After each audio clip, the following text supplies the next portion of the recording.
interesante, especialmente ahora que hay un brote tan importante de una enfermedad respiratoria. Entonces, de pronto le podamos sacar un poco más de provecho al tema. Ya me presentaron, entonces me salto esa parte. Bien, entonces para comenzar, voy a hacer un recuento de lo que es el sistema respiratorio anatómicamente, para que sea más fácil de entender la charla. Entonces tenemos acá una imagen del sistema respiratorio. Él está dividido en dos porciones. La primera porción se llama porción de conducción. Entonces podemos ver aquí cómo el sistema respiratorio inicia en la nariz. De ahí tenemos la faringe, la laringe, luego la tráquea y los bronquios y bronquiolos, que serían hasta ahí el sistema de conducción. Algunos autores hablan de que los bronquiolos son una parte de transición, pero en sí también son conducción, lo que hacen es conducir el aire. Y luego tenemos la segunda porción, que es la porción de intercambio, que serían los alvéolos. En este gráfico los podemos ver representados de una manera bien gráfica. Entonces podemos ver aquí cómo los alvéolos tienen contacto directo con los bronquiolos y con la sangre. Hay una representación aquí muy bonita de las venas y las arterias que van a facilitar ese intercambio gaseoso, como vemos en esta otra parte en el círculo, como los glóbulos rojos están, digamos que haciendo un intercambio de oxígeno entre el alvéolo y el vaso sanguíneo. En realidad es el neumocito el que hace ese intercambio. Entonces, esas serían las dos porciones. Porción de conducción, que hace una conducción del aire, o sea, la transporta, la deja pasar, y porción de intercambio, que hace el intercambio oxígeno por CO2. Entonces, los mecanismos de defensa del sistema respiratorio tienen dos objetivos básicos que pueden resumir qué hacen estos mecanismos. El primero es proteger el parénquima pulmonar por medio de la remoción de agentes potencialmente lesivos. Y el segundo es humedecer y calentar el aire inspirado, principalmente en las vías respiratorias superiores.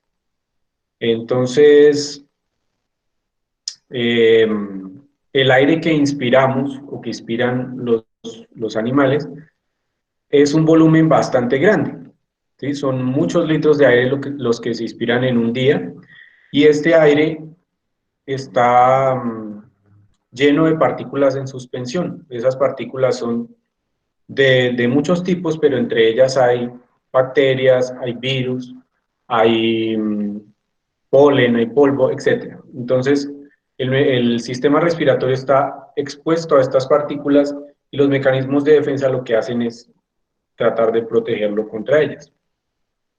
Entonces, las partículas que afectan al sistema respiratorio, digamos que tienen una serie de factores que las hacen diferentes, unas más patógenas que otras, unas más susceptibles de causar daño que otras. Entonces, el primer factor es el tamaño.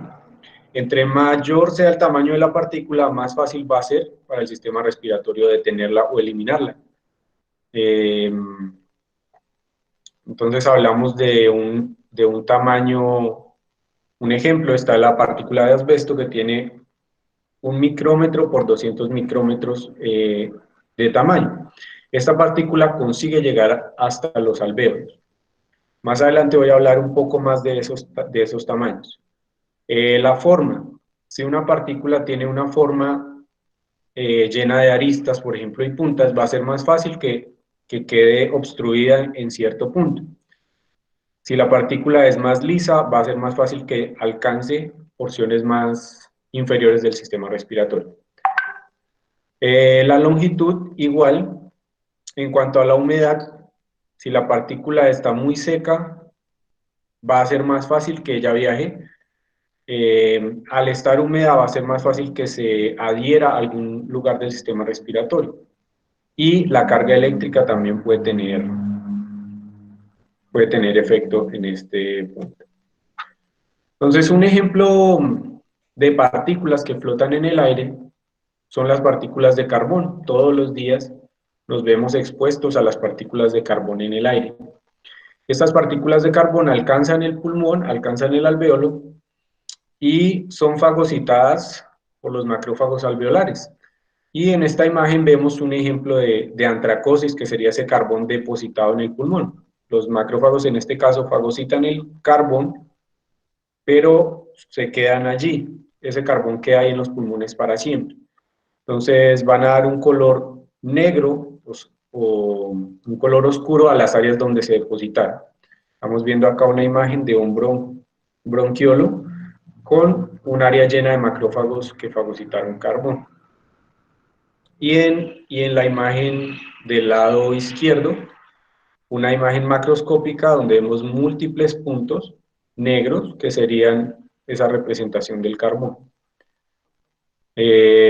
Fuentes de carbón hay varias. En el caso de los fumadores, el cigarrillo va a llevar algo de esto, pero también el smog, eh, o las estufas de leña o las fogatas van a volatilizar partículas de carbón.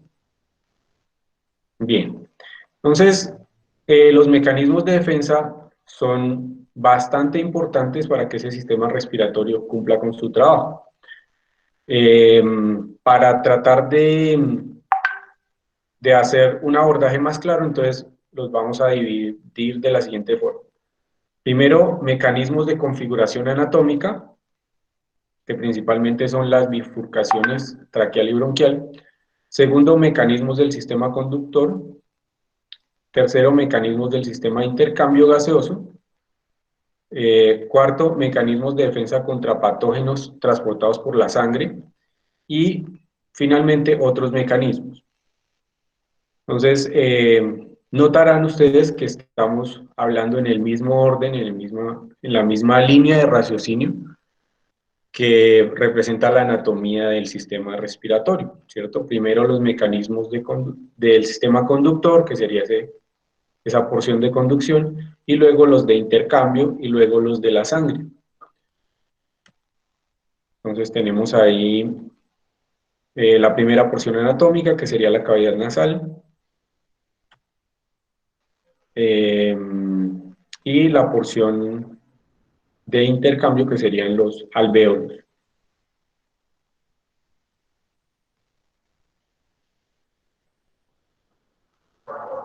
Bien, entonces una cosa muy interesante de la nariz o la cavidad nasal es que si hacemos un corte transversal, vamos a observar esta imagen. Estamos viendo aquí un corte de la nariz de un equino y la nariz de un canino. Podemos ver que la nariz está dividida en dos por este septo nasal, eh, y al lado y lado se ven los cornetes nasales, que tienen una forma muy curiosa como un espiral. Entonces, este espiral lo que hace es un recorrido de espiral para el aire que es inhalado, y en ese recorrido las partículas van quedando eh, adheridas a lo que son estos cornetes nasales. La integridad de esos cornetes nasales permite que las partículas eh, extrañas se queden en la nariz. Si los cornetes están destruidos, las partículas extrañas van a atravesar la nariz y proseguir hacia la faringe, la laringe y demás. Entonces, esos cornetes o meatos nasales crean un espacio muy pequeño y como tal son una estructura de defensa para el sistema respiratorio. De ahí pasamos a las bifurcaciones traqueal y bronquial. Entonces vemos acá una imagen donde está representado lo que sería la bifurcación traqueal. De ahí en adelante vienen los bronquios. Esos bronquios empiezan a bifurcarse en bronquios más pequeños, y luego en bronquiolos, y luego esos bronquiolos van a terminar en los alvéolos. Entonces podemos ver aquí que el nivel de los bronquiolos más pequeños va de 2 a 10 micrómetros hasta un nivel menor a 2 micrómetros. Y que los alvéolos van a tener un diámetro, unas dimensiones entre 0.01 a 2 micrómetros. ¿Qué sería la dimensión límite para que una partícula llegue allá? Si una partícula es más grande de 0.01,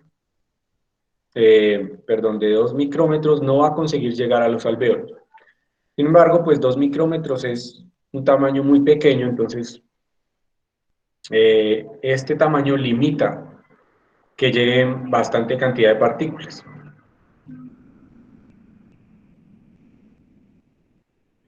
Pero la mayoría de bacterias podrían llegar y en general los virus tienen un tamaño mucho menor, entonces ellos pueden llegar hasta este nivel. Entonces, bien, fuera de los mecanismos estructurales o anatómicos que ya mencioné, el sistema respiratorio cuenta con un mecanismo, eh, podríamos llamar principal, que es el sistema mucociliar o aparato mucociliar o sistema de limpieza mucociliar. Entonces, como su nombre lo dice, como podemos ver acá, eh, para recordar un poquito de la histología, el sistema respiratorio en su porción de conducción, recordemos que es de la nariz hasta los bronquiolos, está revestido por este epitelio, que es un epitelio cilíndrico, pseudoestratificado y ciliado, es decir, que son células eh, cilíndricas más altas que anchas, con cilios en su borde libre, serían las que estamos viendo acá. Este epitelio está